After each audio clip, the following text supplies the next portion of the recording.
मक्का में रहते हुए आप अलैहिस्सलाम ने हज अदा किए या ना किए, ये एक तहकीक तलब बात है और बड़ा एक इख्तलाफी तहकीकी मसला है।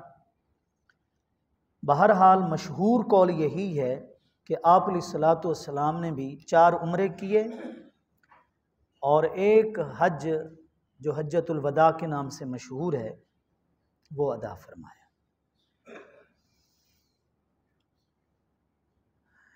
किसी इमारत को जब खूबसूरत कहा जाता है ना, तो उसमें कोई एक चीज़ नुमायां नहीं होती, हर पहलू से उस इमारत को खूबसूरत कहा जाता है।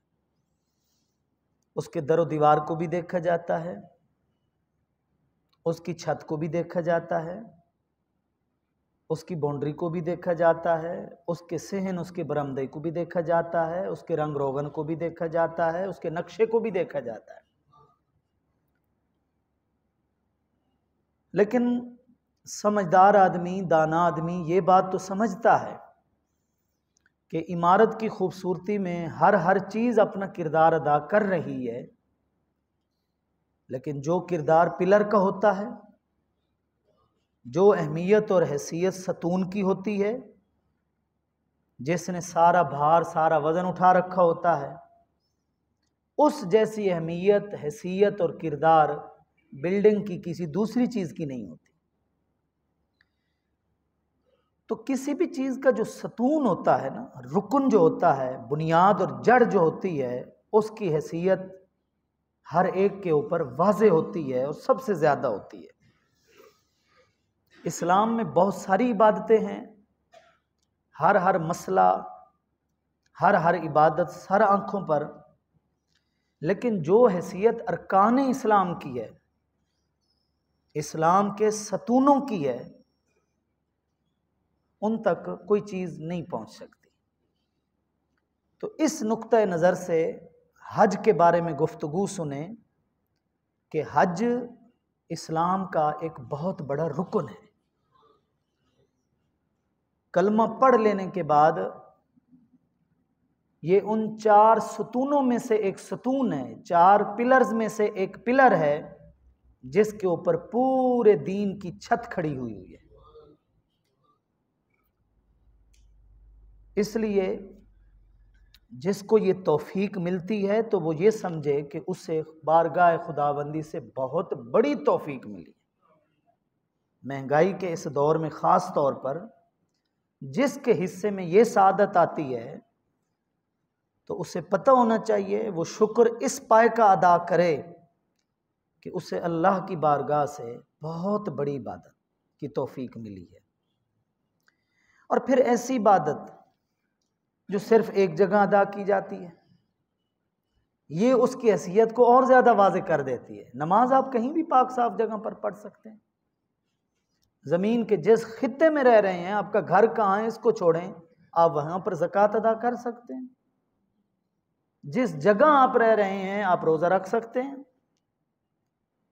लेकिन हज ऐसी इबादत है जो सिर्फ आप सरज़मीन हरम शरीफ पर ही अदा कर सकते हैं, इसके अलावा नहीं अदा कर सकते। फिर उसमें ख़ास तौर पर तवाफ़ एक ऐसी इबादत है जो सिर्फ और सिर्फ काबा के इर्द गिर्द चक्कर काट कर ही अदा की जा सकती है।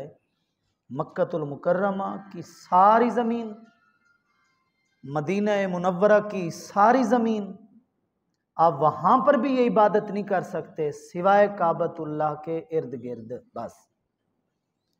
अल-गरज़ हज एक मुनफरिद इबादत है,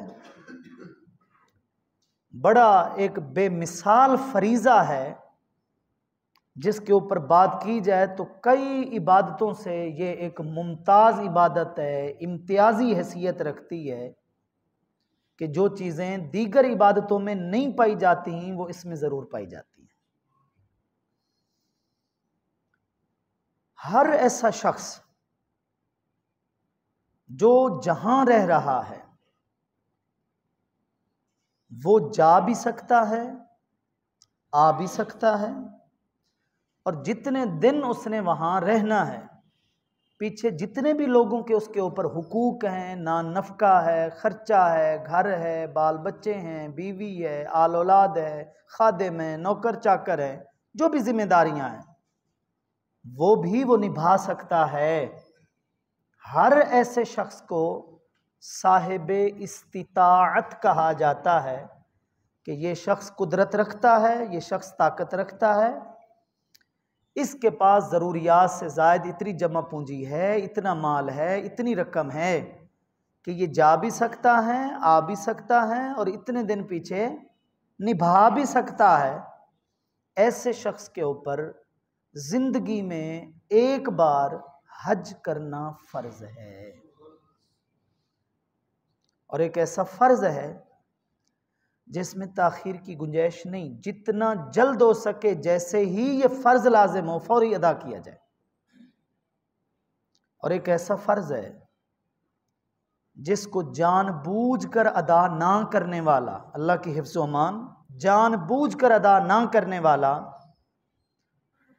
उस शख्स की अल्लाह की बारगाह में, उसके महबूब करीम अलैहि तैयतु व तस्लीम की बारगाह में, आप यकीन कीजिए कोड़ी के बराबर भी कोई हैसियत नहीं। मुसलमान तो दूर की बात, आप उसे चलती फिरती खाक कहें, जो खाक के ऊपर एक खाक का ढेर है, वो शायद इंसान कहलाने का भी हकदार नहीं। जिसके अंदर इस्तिताअत है और उसने ये फरीज़ा अदा नहीं किया, इस पर बड़ी बातें हैं, बड़ी वईदें हैं। जिस एतबार से आप अलैहिस्सलातु वस्सलाम ने मक्का मुकर्रमा में हाज़िरी को, मदीना मुनव्वरा में हाज़िरी को अपनी उम्मत के सामने पेश किया है, इस पर बड़ी लंबी चौड़ी तफसीली गुफ्तगू हो सकती है, लेकिन मैं अर्ज़ कर रहा हूँ साहिबे इस्तिताअत, जिसकी तशरीह मैंने आपको बता दी, अगर उसने हज जानबूझकर अदा नहीं किया, तो मैं हदीस का एक टुकड़ा आपके सामने रख रहा हूँ, छोटा सा एक मुबारक हिस्सा आपके सामने रख रहा हूँ, उसका तर्जमा भी आपको सुनाता हूँ, अंदाज़ा हो जाए कि जिस चीज़ को उमूमी तौर पर हम मुसलमानों ने माल जमा करने के हिर्स और लालच में हल्का ले रखा है, वो अल्लाह की बारगाह में हल्का नहीं है, वो आप अलैहिस्सलाम की बारगाह में इतना हल्का नहीं है। फल यमुत अला अय्यि हालिन शाअ यहूदियन औ नसरानियन, ऐसा शख्स जिसके ऊपर हज फ़र्ज हो चुका था, इस्तिताअत थी, और उसने जानबूझकर हज अदा नहीं किया, अब वो यहूदी होकर मरे या नसरानी होकर मरे, आप अलैहिस्सलातु वस्सलाम ने फरमाया कोई फ़र्क ही नहीं पड़ता। अगर उसका ख़ात्मा ईमान पर नहीं होता, वो यहूदियत की मौत मरे, नसरानियत की मौत मरे, काफिर वाली मौत मरे, इससे कोई फ़र्क नहीं पड़ता। जिसको अल्लाह ने तौफीक दी, इतना रिज़्क दिया, मालो असबाब दिए, लेकिन उसने ये फरीज़ा अजीम जो था, इस्लाम का एक अहम रुकन था, कोशिश के बावजूद कर सकता था लेकिन उसने ना किया, तो ऐसा शख्स इस हैसियत की ज़िंदगी गुजार रहा है जो आप अलैहिस्सलाम ने फरमा दी।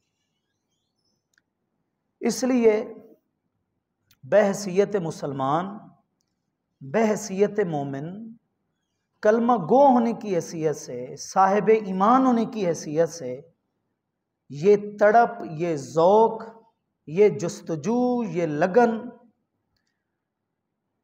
हर मुसलमान के दिल में होनी चाहिए, होती है। भले कोई गरीब है, चाहे कोई अमीर है, सुस्ती, गफलत ये अलग बात है, लेकिन अपनी आँखों से अल्लाह के घर को देखने की तमन्ना, उसके महबूब करीम रऊफ़ुर रहीम अलैहिस्सलातु वस्सलाम के रोज़े अतहर को देखने की तड़प, ये ईमान की निशानी है। इसके बग़ैर ईमान नामुकम्मल है, इसके बग़ैर ईमान की कोई तारीफ़ नहीं जिस शख्स के अंदर ये तड़प नहीं है। प्लाट भी ले लेंगे, दुकानें भी ले लेंगे, माल भी जमा कर लेंगे, लेकिन जिंदगी में अव्वलीन तरजीह अगर खुदा ने 4 पैसे दिए हैं, रिज़्क आया है, कोशिश ये होनी चाहिए कि जितना जल्द हो सके दिल को इस दीदार से सुकून पहुंचाया जाए, आंखों को इस दीदार से तस्कीन पहुंचाई जाए, ईमान को इस दीदार से हलावत पहुंचाई जाए, मिठास पहुंचाई जाए। ये एक साहिब ईमान की निशानी है। और अफसोस उन लोगों पर, सद अफसोस उन लोगों पर जिन्हें खुदा ने वसी रिज़्क दिया, 70-80 बरस की ज़िंदगी उन्होंने नॉर्मल ज़िंदगी गुजारी, लेकिन कभी उनके दिल में ये तड़प पैदा ना हुई। वो बाल बच्चों के लिए बहुत कुछ छोड़ गए। उनका नाम आता होगा कि जब ये संभला था तो इतना गरीब था, जब ये फौत हुआ तो इतना अमीर हो गया, बाप की जायदाद से इसे जनाब बड़ी मुश्किल से 4-5 एकड़ मिले थे, जब ये मरा तो जनाब इतने मुरब्बे थे, जायदाद थी, ये था वो था। ये सारी चीज़ों की कोई हैसियत नहीं। ऐसे लोगों पर अफसोस कि इन्होंने सारी ज़िंदगी इस जमा पूंजी में गुजारी, लेकिन इनके नामे अमाल में उस पाक सरजमीन की हाज़िरी नहीं, हज का हवाला नहीं, उम्रे का हवाला नहीं, उस ज़ियारत का हवाला नहीं। ऐसे लोग काबिल अफसोस ज़िंदगी गुजारते हैं, काबिल रश्क ज़िंदगी नहीं गुजारते। ऐसे लोगों के आप बंगले देखें, कोठियां देखें, ज़रूरत एक होती है, ज़रूरत के बाद आप थोड़ा सा हिस्सा मिला दें आसाइश का। आसाइश कहते हैं आराम को, सुकून को। आसाइश के साथ थोड़ा सा हिस्सा मिला दें आराइश का। आराइश कहते हैं ज़ेबो ज़ीनत को। लेकिन जब वॉशरूम बाथरूम के लिए भी जो टाइल और मार्बल लगनी है उसके भी सैंपल ढूंढे जा रहे हैं, और जनाब ऐसे हों कि इस शहर में बाथरूम ऐसा किसी का ना हो, इस माल को बेबरकत माल कहा जाता है। मैं जो कुछ इस मौजू पर बोल रहा हूं वो हदीस की तर्जमानी कर रहा हूं। आप अलैहिस्सलाम के फरमान के मुताबिक जिस माल में खुदा बरकत नहीं रखता वो माल मिट्टी की नजर हो जाता है। वो इसी तरफ इशारा था। अच्छा मकान, पुख्ता मकान, आने जाने वाले जो मेहमान होते हैं उनके लिए मुनासिब, जिसको कहा जाए कि ये मुनासिब है, ये इंसान की ज़रूरत है, इसकी शरीयत में गुंजाइश है। लेकिन जो मिसालें मैं आपके सामने दे रहा हूँ, इसराफ के सिवा कुछ नहीं, फजूल खर्ची के सिवा कुछ नहीं। इस तरफ देखेंगे पैसा बहा दिया गया है, दौलत लुटा दी गई है, लेकिन ऐसे लोगों के हिस्से में कोई हरम शरीफ का सफ़र नहीं है, कोई मक्कतुल मुकर्रमा मदीनतुल मुनव्वरा की हाज़िरी नहीं है। आप यकीन कीजिए, हम ये नहीं कहेंगे कि उसने हराम का कमाया होगा, भले उसने हलाल भी कमाया है, लेकिन ये इंसान की बदनसीबी है कि खुदा इतनी उम्र दे, मालो असबाब ही दे, लेकिन उसके दिल में उस बारगाह की हाज़िरी की तड़प ना हो। इससे बदनसीबी के सिवा और कुछ भी नहीं कहा जा सकता। इसलिए बहैसियत मुसलमान हम इस्तिताअत रखते हैं या नहीं, ये ज़ौक़ हर मुसलमान के दिल में होना चाहिए। उसकी वजह यह है कि कुछ चीज़ें हैं जिन्हें अल्लाह ताला ने एक मखसूस मकसद के लिए हमें अता फरमाया है, उससे और भी फ़ायदे उठाए जा रहे हैं, उठाए जा सकते हैं। वो गालबन हज़रत मोहम्मद अली ज़हूरी के सूरी रहमतुल्लाह ताला अलैह का शेर है कि दिल याद लई बनाया है तारीफ लई ज़बां, ते अखियां बनाइयां ने सोने दे दीदार वास्ते। ठीक है, दिल बहुत कुछ सोचता है, बड़े फैसले करता है, लेकिन जब इसमें याद इलाही हो और फिर रब के महबूब की मोहब्बत हो, इश्क हो, याद हो, तो फिर यूं समझें दिल इसी काम के लिए बना है। ज़बान बहुत कुछ बोलती है, बोलती ही चली जाती है, लेकिन जब इस ज़बान से अल्लाह ताला की तारीफ़ हो, उसके महबूब करीम अलैहि तहियत व तस्लीम की मदह सना हो, तो फिर समझिए कि ज़बान इसलिए बनी। आँखों से बहुत कुछ देखते हैं, चलें जी बुरा ना देखें, अल्लाह बचाए रखे, कुदरत के नज़ारे हसीन से हसीन तर देखते हैं, लेकिन अगर आँखें अल्लाह के घर को देख लें, मस्जिद नबवी को देख लें, सरकार के रोज़े मुबारक को देख लें, तो फिर समझिए कि आँखें खुदा ने इसलिए दी हैं। बात यह है, इंसान जितना भी गया गुजरा हो, मैंने देखा है सादा लोग होते हैं, कुछ ज़्यादा पढ़े लिखे लोग नहीं होते, लेकिन ये जो तड़प है वो बहुत सारे पढ़े लिखों से भी ज़्यादा उनके दिलों में हम महसूस करते हैं। मैं मुरब्बे ख़रीदने वाले, जायदाद ख़रीदने वाले, दुकानें ख़रीदने वाले, मार्केटें ख़रीदने वालों की तो मिसालें आपको दे रहा हूँ। दूसरी तरफ सिक्योरिटी गार्ड होंगे, दूसरी तरफ फैक्ट्री में ओवर टाइम लगाकर दिन रात मेहनत मजदूरी करने वाले लोग होंगे, उन्होंने भी कमेटियां डाली होंगी, उन्होंने भी हर बार 500,000 जमा कर लिया होगा। मकसद क्या होगा कि जैसे ही 4 पैसे जमा होंगे, आंखों को तस्कीन पहुंचाएंगे, दिलों को तस्कीन पहुंचाएंगे। हज ना कर सके तो कम से कम उम्रा करके अपने ईमान को ताज़ा करेंगे, खुदा के घर को देखेंगे, उसके महबूब की बारगाह में बाद अब हाजिरी पेश करेंगे। ये गरीब से गरीब तर लोगों की मिसालें मैं आपको दे रहा हूं। मेरा ख्याल है इस पर ज़्यादा लंबी चौड़ी बहस नहीं करते, ये होता है अपना अपना नसीब, वो भी अपना नसीब, और ये जो दूसरी मिसाल दी है ये भी अपना नसीब। बहरहाल अल्लाह ताला ने एक ऐसी इबादत ज़रूर रख दी है हज की सूरत में, और उस बारगाह की ज़ियारत और हाज़िरी की सूरत में, जो दरअसल हमारे ईमान की आजमाइश है, ईमान की तड़प की आजमाइश है, ईमान के मेयार की आजमाइश है, ईमान के पैमाने की आजमाइश है।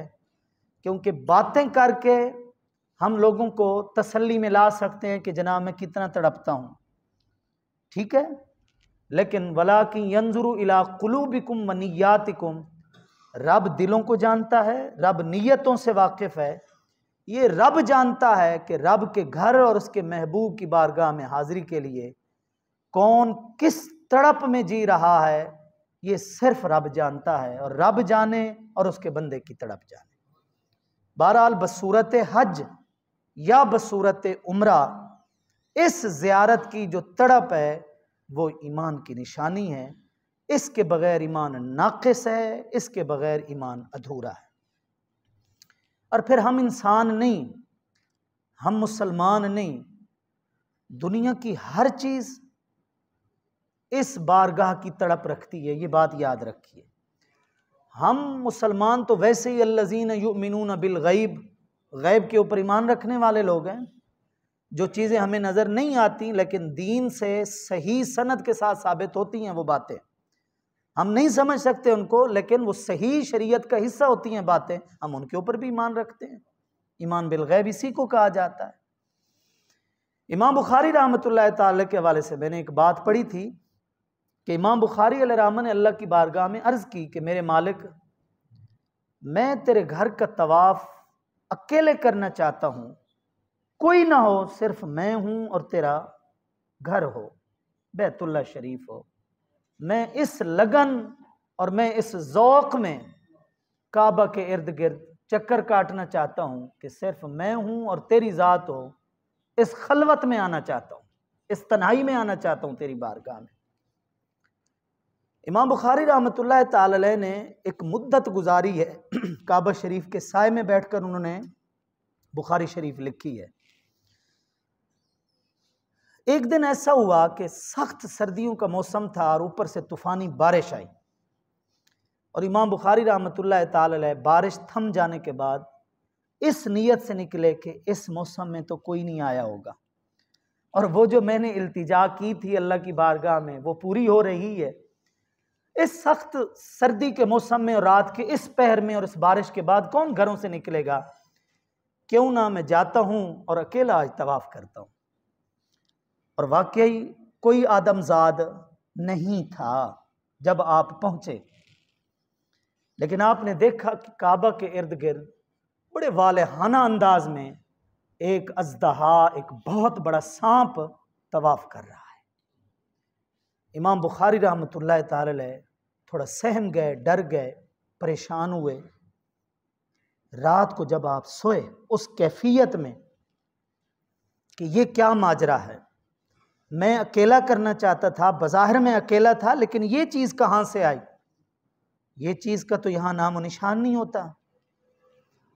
तो उनको फिर ख्वाब के अंदर इल्का किया गया, इस बात को वाज़े किया गया उनके ऊपर कि ए बुखारी, तूने हमसे एक मर्तबा दुआ मांगी थी और ये पिछले कई सालों से दुआ कर रहा था कि मेरे मालिक ऐसा माहौल हो कि इंसान ना हो वहाँ पर, मैं भी तेरे घर का तवाफ़ करना चाहता हूँ। इसलिए मैंने अर्ज़ की कि ये वो तड़प है जो खुदा ने दीगर जानदारों के अंदर भी रखी है, जो भी खुदा की मखलूक है। तो हम इंसान चूँकि ज़्यादा हसास लोग हैं, फिर बहैसियत मुसलमान, बहैसियत साहिब ईमान, हमारे अंदर ये तड़प सबसे ज़्यादा होनी चाहिए कि पैसे बंदा जमा करते ही खर्च करने के लिए है, अगर इस सफ़र पर खर्च ना हुए तो फिर बताएं कौन सी जगह है जहाँ पर बंदा रिज़्क़ हलाल को खर्च कर सके। तो अल्लाह रब्बुल इज़्ज़त ने हमारे दिलों का जो एक ज़ौक़ है वो इस इबादत के अंदर रखा है। इसके बातिन में जाएं, बड़ा एक तवील मौजू है, इसके ज़ाहिर में जाएं, बड़ा एक तवील मौजू है। लेकिन कोई भी इबादत है, उसको जितना भी ज़ौक़ से अदा किया जाए, अगर उसके मकसद को नहीं समझा जाता तो फिर यूं समझें सही मानों में उससे इंसान फ़ायदा भी नहीं उठा सकता। और मकसद इतना अहम होता है, उसके लिए शरीयत का एक उसूल ज़ाब्ता है कि इज़ा खलश शैउ अन गायतिही फ़क़द लगा। कोई भी बड़ी सी बड़ी चीज़ है, अगर अपने मकसद से खाली हो जाती है ना, तो वो चीज़ बेकार हो जाती है, लग़्व हो जाती है। आज खैर से जो आमों का मौसम आ रहा है ना, ये सारा साल बेखर लोग एक एक पौधे का आपको पता नहीं है कितना नखरा उठाते हैं, कितनी उसकी सफाई का ख्याल रखते हैं, कितनी उसके लिए ज़रई अद्वियात का ख्याल रखते हैं जो फल के लिए फ़ायदेमंद होती हैं। उसका बूर है, उसकी सफाई है, हर तरह से लिहाज किया जाता है ताकि अच्छा फल दे, हमारे चार पैसे जो लगे हैं हमें भी कोई नफ़ा मिल सके। यही दरख्त जिसकी सारी उम्र खिदमत की गई, इसके नाज उठाए गए, जब ये फल देना छोड़ जाता है, इसको काटा जाता है, इसको आरे पे पहुंचाया जाता है और इसको फिर चूल्हे की नज़र कर दिया जाता है। ठीक है, क्यों कि अब उससे जो मकसद लेना था वो ख़त्म हो चुका है। कोई भी चीज़ है ना, अगर उसकी अहमियत है तो सिर्फ़ और सिर्फ उसके मकसद की वजह से। जैसे ही आप आज मार्केट में जाएं, आपको 5,000 वाला मोबाइल भी मिलेगा और जाएं फिर लाखों में चले जाएं, लेकिन कोई भी है, जैसे ही उसका सॉफ्टवेयर जवाब दे जाता है, जिस काम के लिए बनाने वाले ने उसको बनाया है, जब वो उस काम के लिए भी नहीं नफ़ा हमें दे रहा, तो वो लाखों का मोबाइल कोड़ी के भाव हम बेच रहे होते हैं। वजह क्या है कि ठीक है दीगर भी फंक्शन होंगे, लेकिन जिस मकसद के लिए हमने ख़रीदा था वो बात ही ख़त्म हो गई। जो कुछ मशक्क़तें इंसान उठाता है किसी चीज़ की मकसद की वजह से उठाता है। हज जैसी इबादत जिसके ऊपर लाखों खर्च किए जाए, आज यूं समझे 12 से 15 लाख साफ़ी सिर्फ खर्च है, वहाँ के अखराजात को छोड़ दें, लाखों खर्च किए जाएं, फिर लाख जमा कैसे होता है ये शायद किसी गरीब से पूछा जाए, लाख कैसे जमा होता है। फिर इतने जमा करके भी इतना बड़ा तवील सफ़र किया जाए, हिजरत की जाए, मौत को हथेली पे रख कर पीछे अमानतें सारी खुदा के सपुर्द की जाए, माफ़ियाँ मांगी जाए कि नहीं पता जी जनाब वापसी हमारी होगी या नहीं होगी। ये मजाक है। यहाँ भी हाजी हजरात बैठे होंगे, उम्र जो लोग कर चुके हैं वो हजरात भी बैठे होंगे, अल्लाह हम सबको तौफीक दे। लेकिन मुझे ये बताएं, इतना खर्च, इतनी मशक्क़त, क्या ये सैर व तफरीह था? एक वतन से दूसरे वतन की तरफ एक हिजरत होती है जो हम करते हैं शौक में, नहीं भाई, ये एक बहुत बड़ा इसके पीछे मकसद है, और वो मकसद है कुर्बे इलाही। ये जो निज़ाम बनाया गया है, जो जनाब हज़रत इब्राहीम की जगह जगह मक्कतुल मुकर्रमा में याद है, ये सिर्फ और सिर्फ कुर्बे इलाही के लिए है। और अगर वापसी पर हम इस सादत से सादतमंद नहीं होते तो फिर मुझे बताएं लाखों किस काम के, ये खर्चे किस काम के। जिस शख्स ने इहराम बांधा हो, यहां को इहराम बांध कर आज कर बैठ जाए, सारे बड़े उसको अजीब हैरत वाली निगाहों से देखेंगे, भाई ये लिबास यहां क्यों पहने हुए हो तुम। लेकिन वहां पर कोई नहीं किसी को हैरत से तकेगा, सबको पता है जो इबादत करने आया है उसके लिए लिबास ही यही है। लेकिन कभी हमने उस लिबास में गौर किया है? अल्लाह ताला ने एक मखसूस यूनिफॉर्म मखसूस इबादत के लिए क्यों रखा है? नमाज के लिए कोई नहीं है मखसूस लिबास, रोजे के लिए कोई नहीं है, हज के लिए उस मकाम पर एक मखसूस लिबास क्यों रखा गया?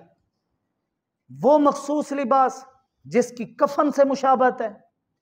2 सफेद चादरें हमने पहनी है, कंधा नंगा रखना है, जुमला इबादात की तकमील के बाद सर मुंडवा देना है। जिस मलिक साहब चौधरी साहब के सर से कभी पगड़ी नहीं उतरी, उसका शमला हमेशा जनाब ऊपर ही रहा, उसने भी उतारा हुआ है, उसने भी हजाम के आगे सर झुकाया हुआ है, और उसने भी हल्क करवा के एक आजिज़ी वाली तस्वीर बांधकर अपने आप को खुदा के सामने पेश किया हुआ है। मुझे बताएं ये सब क्या है? एक लिबास क्यों है? और इससे बढ़कर कफन वाले लिबास से बढ़कर तो कोई आजिज़ी वाला लिबास नहीं है। देखिए, मौत का जिक्र करना और चीज़ है, मौत का जिक्र सुनना भी और चीज़ है।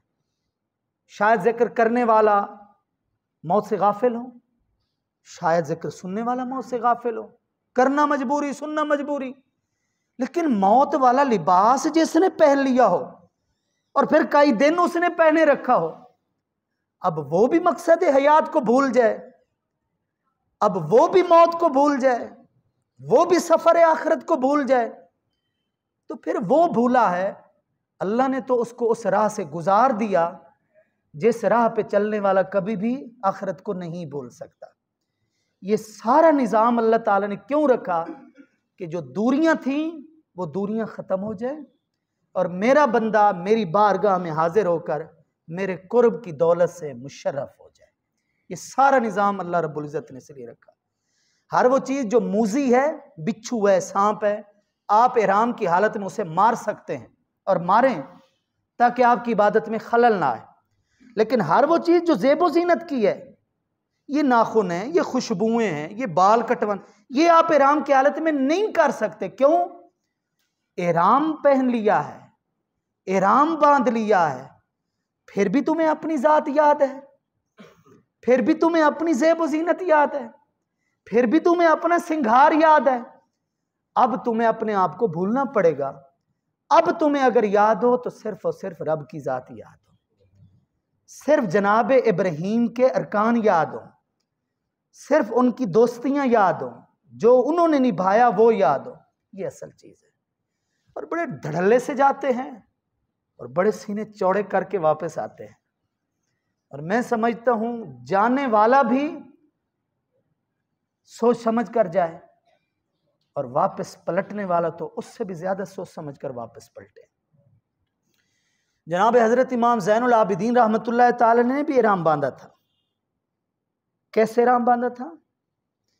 जैसे ही इहराम बांधा, फलम्मा अहरमा इसफर्रा लौनुहु वंतफदा, जैसे ही इहराम बांधा रंग जर्द पीला और एकदम कपकपाहट शुरू, कांप रहे हैं। सब साथी सवारी पर सवार हैं और अर्ज कर रहे हैं हुजूर नियत करें और लब्बैक अल्लाहुम्मा लब्बैक बोलें ताकि हम इस सफर का आगाज करें। इमाम ज़ैनुल आबिदीन रहमतुल्लाह ताला अलैह जवाब देते हैं कि मेरी ये जो कैफियत तुम देख रहे हो, मेरी ये जो हालत देख रहे हो, मैं ये सोच रहा हूं कि मैं इधर से लब्बैक बोलूं और फयुकालु ली ला लब्बैक, और मुझे कह दिया जाए कि तेरी लब्बैक कबूल नहीं है, तेरी हाजिरी कबूल नहीं है, तो फिर मैं क्या करूंगा। ये हमसे ज्यादा अल्लाह की रहमत के उम्मीदवार थे, हम क्या हैं इनके सामने। ये हमसे ज्यादा शफात मुस्तफ़ा पर यकीन रखने वाले थे, हम क्या हैं इनके सामने। लेकिन इन्होंने इन इबादतों को यूं समझा जैसे मैं मिसाल दे रहा हूं। दोस्तों ने हौसला दिया, आपकी जबान से एक मर्तबा निकला लब्बैक, गश्शा अलैहि व सक़त अन राहिलतिही, ऐसी बेहोशी तारी हुई कि सवारी से गिर पड़े और आपको पता न चला कि मैं सवारी से गिर पड़ा हूं। जब मुंह से लब्बैक निकाला, ये जाने की कैफियत है, उस बारगाह में हाजिरी की कैफियत है। और वापस पलटने वाले वो इससे भी ज्यादा कैफियत में आए कि जिस आजिज़ी और इनकिसारी की आखिरी तस्वीर बनकर आ रहे हैं, कहीं दोबारा उस तकब्बुर को ना दिमाग में ले लें। जिस रौनत, जिस फिरौनियत से तौबा ताइब हो रहे हैं, कहीं वो चीज दोबारा हमारे हाथ में ना लग जाए। मुझे हजरत मुतर्रफ रदी अल्लाह ताला अन्हु का एक कौल याद आ रहा है, बहुत मशहूर सूफी आलिम बुजुर्ग गुजरे हैं। जरा अल्फाज सुनिए। फरमाते लअन अबीता नाइमन व उसबिहा नादिमन अहब्बु इलैया मिन अन अबीता काइमन व उसबिहा मुअजिबन। फरमाते हैं सारी रात क़याम करूं, इबादत करूं सारी रात, और सुबह थोड़ा सा तकब्बुर कर लूं। सारी रात इबादत करूं और सुबह थोड़ा सा तकब्बुर कर लूं, इससे बेहतर था कि सारी रात सोता रहता और अगला सारा दिन नदामत में गुजार जाता। यानी सारी रात बंदा सो जाए, गफलत, सुबह शर्मिंदगी, ये फिर भी बेहतर है। लेकिन सारी रात इबादत, लेकिन सुबह फिर तकब्बुर और घमंड। तो आजिज़ी इनकिसारी की इंतहा है उम्रा और हज, लेकिन वापसी पर फिर वही झगड़े, वही हसद, कीना, बुग़्ज़। हाजी साहब सिर्फ अब नाम लगा हुआ है और किरदार में कहीं हज नहीं नजर आ रहा, हज का कोई रुकन नहीं नजर आ रहा। फिर मुझे बताएं ये लाखों किस काम के लगे हैं। हमारे मकसद की तरफ आए। इन इबादतों को जो अजीम बनाया गया है, मकसद की वजह से बनाया गया। अल्लाह ताला हमें ऐसी इबादतों की बा मकसद